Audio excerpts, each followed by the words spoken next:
ಇನ್ನು ಸಿಎಂ ಸಿದ್ದರಾಮಯ್ಯನವರು ಬಜೆಟ್ ಮಂಡನೆ ಮಾಡಿದ ಬಳಿಕ ವಿಪಕ್ಷ ನಾಯಕ ಆರ್ ಅಶೋಕ್ ಅವರು ರಿಯಾಕ್ಟ್ ಮಾಡಿದ್ದಾರೆ. ಸಿದ್ದರಾಮಯ್ಯನವರು ಕೊನೆ ಬಜೆಟ್ ಅನ್ನು ಮಂಡನೆ ಮಾಡಿದ್ದಾರೆ. ಇದರಲ್ಲಿ ಯಾವುದೇ ಹೊಸ ಘೋಷಣೆ ಇಲ್ಲ.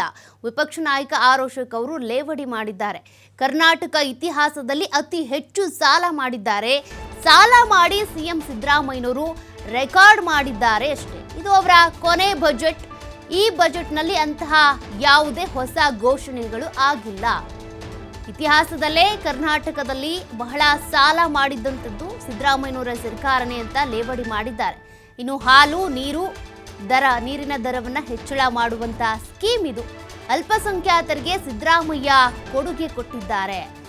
ಇದು ಕೋತಾ ಬಜೆಟ್ ಅಂತೇಳಿ ವಿಪಕ್ಷ ನಾಯಕ ಆರ್ ಅಶೋಕ್ ಅವರು ಸಿದ್ದರಾಮಯ್ಯನವರು ಏನು ಬಜೆಟ್ ಮಂಡನೆ ಮಾಡಿದ್ರು ಈ ಬಜೆಟ್ನ ವಿರುದ್ಧ ಕಿಡಿಕಾರಿದ್ದಾರೆ. ಇದರಲ್ಲಿ ಯಾವುದೇ ಹೊಸ ಘೋಷಣೆಗಳಿಲ್ಲ. ಸಿದ್ದರಾಮಯ್ಯನವರು ಅಲ್ಪಸಂಖ್ಯಾತರಿಗೆ ಕೊಡುಗೆ ಘೋಷಣೆ ಮಾಡಿದ್ದಾರೆ. ಇದೊಂದು ಕೋತಾ ಬಜೆಟ್ ಅಷ್ಟೇ ಅಂತ ಸಿದ್ದರಾಮಯ್ಯನವರ ಬಜೆಟ್ ವಿರುದ್ಧ ವಿಪಕ್ಷ ನಾಯಕ ಆರ್ ಅಶೋಕ್ ಅವರು ಕಿಡಿಕಾರಿದ್ದಾರೆ.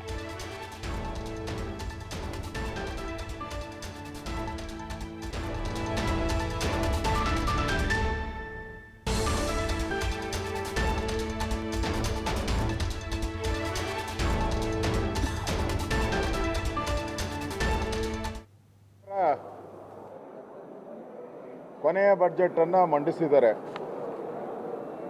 ಆ ಕೊನೆಯ ಬಜೆಟ್ ಅಲ್ಲಿ ಯಾವುದೇ ರೀತಿಯಾದಂಥ ಹೊಸ ಘೋಷಣೆಗಳಿಲ್ಲ.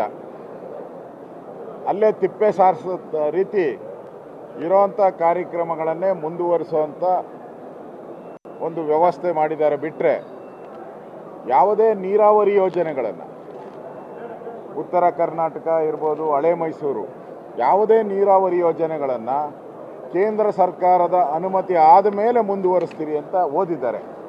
ಅವಶ್ಯಕತೆ ಏನಿತ್ತು? ಓದೋ ಅವಶ್ಯಕತೆ ಏನಿತ್ತು? ಅವಶ್ಯಕತೆನೇ ಇರಲಿಲ್ಲ. ಒಟ್ಟಾರೆ ಇದು ಒಂದು ರೀತಿ ಸಾಬರ್ ಬಡ್ಜೆಟ್ ಇದು.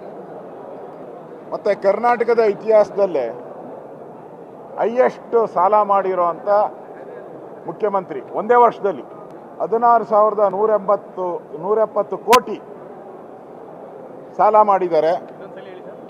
1,16,170 ಕೋಟಿ ಸಾಲ. 1 ಲಕ್ಷ ಕೋಟಿನ ಅದಕ್ಕಿಂತ ಹೆಚ್ಚು ಸಾಲ ಮಾಡಿದಂಥ ರೆಕಾರ್ಡ್ ಮುಖ್ಯಮಂತ್ರಿ. ಒಂದು ರೆಕಾರ್ಡ್ ಮಾಡಿದಾರಲ್ಲ, ರೆಕಾರ್ಡ್ ಮುಖ್ಯಮಂತ್ರಿ. ಆಮೇಲೆ ಒಟ್ಟು ಇವತ್ತು ನಮ್ಮ ಪ್ರತಿಯೊಬ್ಬರ ತಲೆ ಮೇಲೆ ಬಿದ್ದಿರೋವಂಥದ್ದು 7,81,095 ಕೋಟಿ ಸಾಲ ನಮ್ಮ ರಾಜ್ಯದ್ದು ಈಗಿದೆ. ಅಷ್ಟು ಏರಿಕೆ ಆಗಿದೆ. 7,81,095 7,81,095 ಒಟ್ಟು ಸಾಲ ನಮ್ಮ ತಲೆ ಮೇಲೆ ಇರುವಂಥದ್ದು ಕೋಟಿ. ಒಂದೇ ವರ್ಷದಲ್ಲಿ 1,16,000. ಇದರಲ್ಲಿ 7 ಲಕ್ಷದಲ್ಲಿ ಒಂದೇ ವರ್ಷದಲ್ಲಿ 1,16,000. ಮತ್ತೆ ಅಬ್ಕಾರಿ ಇದೆಯಲ್ಲ, ಅಬ್ಕಾರಿ 40,000 ಟಾರ್ಗೆಟ್ ಕೊಟ್ಟಿದ್ದಾರೆ. ಆಮೇಲೆ ಹೊಸ ಬಾರ್ಗಳು, ಹೊಸ ವೈನ್ ಸ್ಟೋರ್ಗಳನ್ನು ಘೋಷಣೆ ಮಾಡಿದ್ದಾರೆ. ಇದಾಗಿತ್ತು ಇಲ್ಲಿವರೆಗಿನ ಸುದ್ದಿ. ನೋಡ್ತಾ ಇರಿ TV5 ಕನ್ನಡ. ಇದು ವಾಸ್ತವದ ಪ್ರತಿರೂಪ.